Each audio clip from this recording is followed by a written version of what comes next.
কৃষক বন্ধু verification 30 July complete হলে আপনারাও কৃষক বন্ধুতে টাকা পাবেন।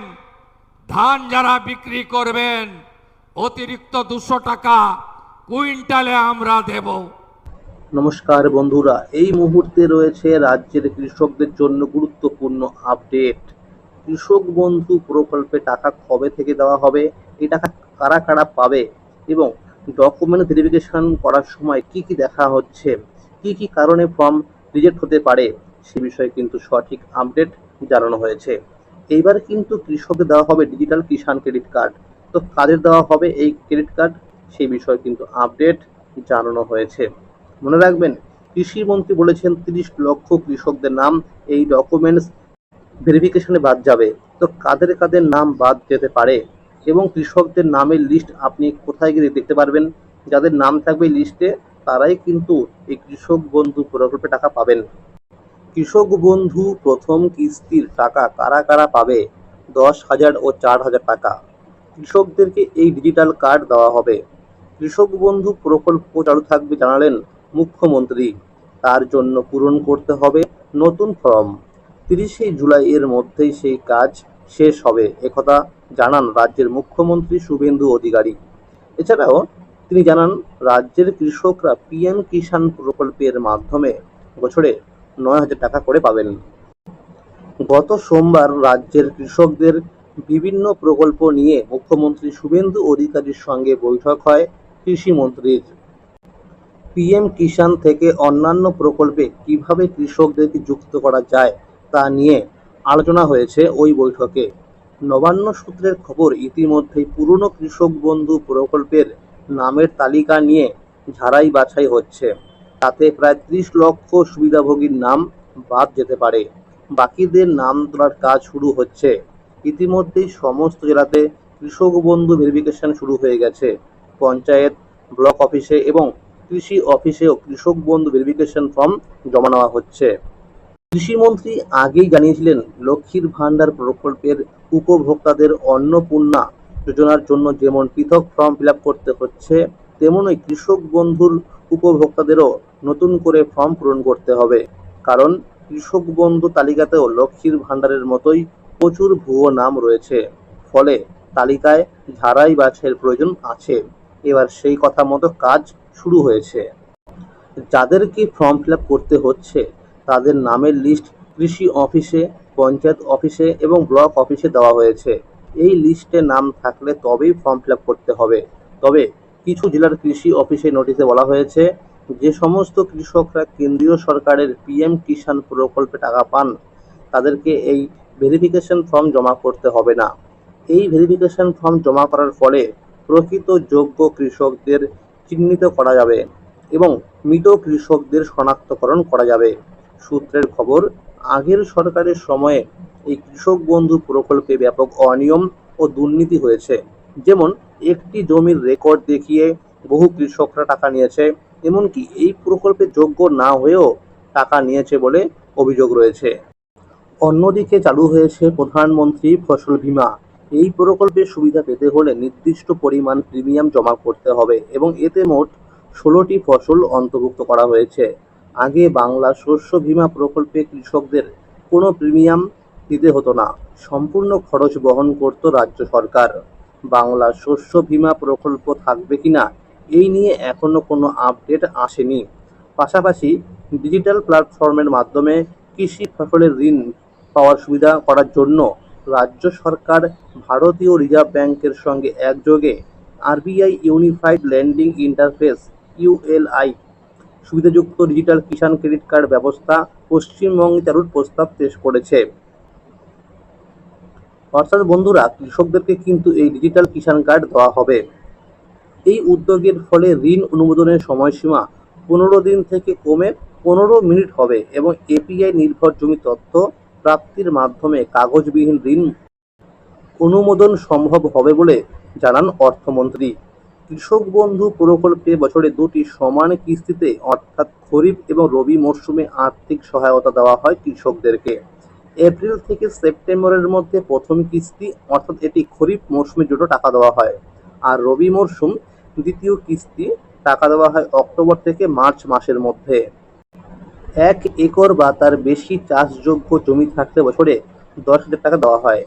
1 একরের কম চাষযোগ্য জমি থাকলে বছরে 4,000 টাকা দেওয়া হয়। 18 থেকে 60 বছর বয়সী সুবিধাভোগী কৃষকের মৃত্যু হলে তার বৈধ উত্তরাধিকারীকে 2 লক্ষ টাকার অনুদান দেওয়া হয়। সূত্রের খবর, কৃষক বন্ধু প্রকল্পে টাকা আগস্ট মাসের সম্ভাব্য 17 থেকে 21 তারিখের মধ্যে দেওয়া শুরু হতে পারে। পিএম কিষাণ প্রকল্পে আবেদন করতে হলে জমির রেকর্ড থাকতে হবে 1 ফেব্রুয়ারি 2019-এর আগে। যে সমস্ত কৃষকরা জনকল্যাণ শিবিরে গিয়ে পিএম কিষাণ প্রকল্পের ফর্ম জমা করেছিলেন তাদের ডকুমেন্টসগুলো করা হচ্ছে ভেরিফিকেশন, এবং যাদের সঠিক ডকুমেন্টস থাকবে তাদের নাম পোর্টালে আপলোড করা হবে।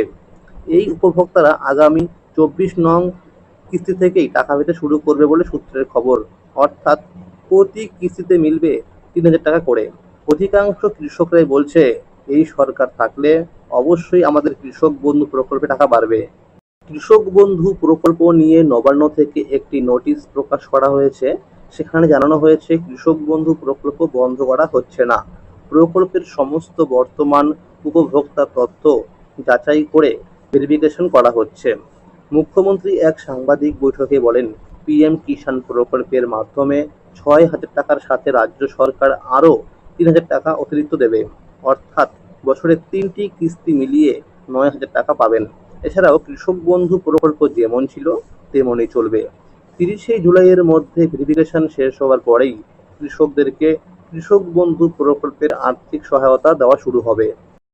নোটিশ অনুযায়ী যারা বর্তমানে কৃষক বন্ধু প্রকল্পের সুবিধা পাচ্ছেন তাদের প্রত্যেককে নির্দিষ্ট সময়ের মধ্যে এডিএ অফিসে, পঞ্চায়েতে, ব্লক অফিসে গিয়ে ভেরিফিকেশন ফর্ম জমা করতে হবে। এই কাজ সম্পূর্ণ করার জন্য এই জুলাই মাস পর্যন্ত সময় দেওয়া হয়েছে।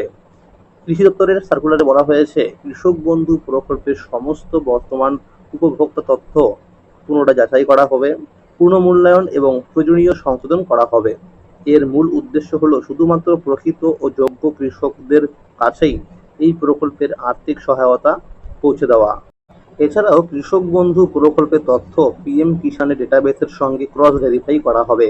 এর মাধ্যমে প্রকৃত যোগ্য কৃষকদের চিহ্নিত করা হবে এবং অযোগ্য ব্যক্তিদের তালিকা থেকে বাদ দেওয়া হবে।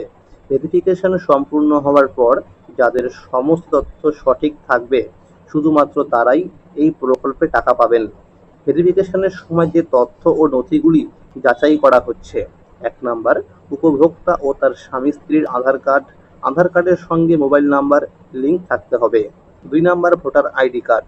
3 নাম্বার, ব্যাংকের অ্যাকাউন্টের কপি, ব্যাংক অ্যাকাউন্টের সঙ্গে ডিবিটি লিঙ্ক থাকতে হবে। 4 নাম্বার, জমির আরওআর বা জমির রেকর্ড। তবে যাদের নাম এসআইআর-এ ভোটার তালিকা থেকে বাদ গেছে তাদের টাকা দেওয়া হবে না। তবে যারা ট্রাইব্যুনালে এবং সিএ এর জন্য আবেদন করেছেন তাদের টাকা দেওয়া হবে। সার্কুলারে আরও উল্লেখ করা হয়েছে, জমা দেওয়া নথির ভিত্তিতে সমস্ত তথ্য যাচাই করে কৃষক বন্ধু পোর্টালে আপডেট করা হবে। যাচাইয়ের সময় বিশেষভাবে দেখা হবে উপভোক্তা সরকারি স্থায়ী কর্মচারী বা সরকারি পেনশনভোগী কিনা, উপভোক্তা আয়করদাতা কিনা, উপভোক্তার সমস্ত তথ্য সঠিক রয়েছে কিনা, মৃত বা অযোগ্য উপভোক্তার নাম তালিকায় রয়েছে কিনা, পিএম কিষাণের তথ্যের সঙ্গে মিল রয়েছে কিনা। যাদের তথ্যে কোনো অসঙ্গতি ধরা পড়বে তাদের বিরুদ্ধে নিয়ম অনুযায়ী ব্যবস্থা নেওয়া হবে। ফর্ম ফিল আপ করার সময় যে কয়টি ভুলের কারণে আপনার ফর্মটি হতে পারে রিজেক্টেড, তার মধ্যে প্রথম হলো, এখানে দেখুন ফর্মের শুরুতে লেখা রয়েছে কৃষক বন্ধু আইডি কার্ডের নাম্বার। এখানে কিন্তু অনেকে এই নাম্বারটা ভুল লিখছে। অর্থাৎ আপনার কৃষক বন্ধু প্রকল্পের ওয়েবসাইটে যখন স্ট্যাটাস চেক করছেন তখন সেখানে দেখবেন যে কেবিআইডি নাম্বার লেখা রয়েছে। সেই নাম্বারটা দেখে দেখে এখানে লিখতে হবে সঠিকভাবে। তো যখন এই নাম্বারটা এখানে লিখছেন, যখন আপনার ফর্মটাকে জমা নেওয়া হচ্ছে, জমা নেওয়ার পর যখন সেটাকে অনলাইনে আপডেট করতে যাচ্ছে বা যখন করা হচ্ছে ভেরিফিকেশন অনলাইনে, তখন কিন্তু সেখানে আপনার নাম্বারটা ম্যাচিং করছে না। সেই কারণে আপনি এখানে কিন্তু সঠিক নাম্বারটা লিখবেন, পারলে বারবার দেখে নেবেন নাম্বারটা। এখানে দেখুন আরও একটি জায়গা রয়েছে ব্যাংক ডিটেলস। আপনি যে ব্যাংক অ্যাকাউন্টে কৃষক বন্ধু প্রকল্পে টাকা পেতেন সেই অ্যাকাউন্টের বিবরণ এখানে লিখতে হবে। ব্যাংকের অ্যাকাউন্টের নাম্বার, ব্যাংকের নাম এবং আইএফএসসি কোড নাম্বার এগুলো এখানে লিখতে হবে। আর মনে রাখবেন, আপনারা যে ডকুমেন্টস এখানে দেবেন জেরক্স করে, তার মধ্যে কিন্তু সেলফ অ্যাটেস্টেড অর্থাৎ নিজে সই করে দেবেন। আর মনে রাখবেন, যারা পিএম কিষাণ টাকা পাচ্ছেন তাদের কিন্তু এই কৃষক বন্ধু ভেরিফিকেশন ফর্ম জমা করতে হচ্ছে না। যারা শুধুমাত্র কৃষক বন্ধু টাকা পাচ্ছেন বা পান তারাই কিন্তু ফর্ম ফিল আপ করবেন এই কৃষক বন্ধু ভেরিফিকেশন ফর্ম। এরপরে এখানে দেখো লেখা রয়েছে জমির বিবরণ, অর্থাৎ আপনার যে জমি রয়েছে আপনার নামে সেই জমির প্লট নাম্বার, খতিয়ান নাম্বার, জেএল নাম্বার এখানে লিখতে হবে। আপনার জমির পরিমাণ কত সেটা এখানে লিখতে হবে। আর জমিটি যে আপনার নামে কিনা সেটাকে এখানে লিখতে হবে। মনে রাখবেন, আপনি কিন্তু অবশ্যই জমির যে কাগজপত্র রয়েছে তার কিন্তু জেরক্স করে দেবেন। আর আপনি যখন ফর্মটি জমা করতে যাচ্ছেন অফিসে গিয়ে, আপনি কিন্তু অবশ্যই এর সঙ্গে অরিজিনাল কপি নিয়ে যাবেন। কারণ অনেক ক্যাম্পে দেখা যাচ্ছে কিন্তু সঙ্গে সঙ্গে করা হচ্ছে ভেরিফিকেশন, আবার অনেক জায়গায় কিন্তু তারা জমা রেখে দিচ্ছে, তারা পরে সেটিকে করছে ভেরিফিকেশন। আর মনে রাখবেন, যাদের এই ভেরিফিকেশন ফর্ম যাচাই করার পরে সব কিছু ঠিকঠাক থাকবে তারাই কিন্তু টাকা পাবে কৃষক বন্ধু প্রকল্পের টাকা। আর মনে রাখবেন, এবার থেকে কিন্তু ডিবিটি লিঙ্কের মাধ্যমে টাকা দেওয়া হবে। আপনার যে ব্যাংক অ্যাকাউন্টের সঙ্গে ডিবিটি লিঙ্ক থাকবে আপনার সেই অ্যাকাউন্টে কিন্তু টাকা ঢুকবে। তাহলে বন্ধুরা, আজকের এই ছিল কৃষক বন্ধু প্রকল্পের আপডেট। এইরকম আরও নতুন নতুন প্রকল্পের আপডেট সবার আগে পেতে হলে এই চ্যানেলটিকে অবশ্যই মনে করে সাবস্ক্রাইব করে রাখুন এবং সকলের কাছে শেয়ার করে দিন। আর যদি ভিডিওটি ভালো লেগে থাকে অবশ্যই একটি লাইক করে দেবেন। ধন্যবাদ।